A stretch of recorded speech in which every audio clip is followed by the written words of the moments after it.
रयत शिक्षण संस्थेचे हनुमान विद्या मंदिर व ज्युनियर कॉलेज मरवडे येथे शाळा प्रवेश उत्सव उत्साहात साजरा करण्यात आला।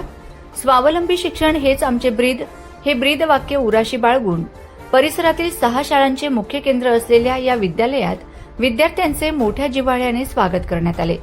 केंद्र प्रमुखांकडून विद्यार्थ्यांचे कौतुक। या कार्यक्रमाचे नेतृत्व केंद्र अध्यक्ष देशमुख डीके सर यांनी केले। यावेळी मरवडे केंद्राअंतर्गत येणाऱ्या नंदूर, पाटकळ, तळसंगी 1 व 2, धर्मगाव, खोमनाळ आणि मरवडे या सर्व शाळांमधील प्रातिनिधिक स्वरूपात 2-2 विद्यार्थ्यांचे स्वागत करण्यात आले। केंद्र अध्यक्षांनी प्रत्येक विद्यार्थ्याला गुलाब पुष्प देऊन त्यांच्या पुढील शैक्षणिक वाटचालीस शुभेच्छा दिल्यात।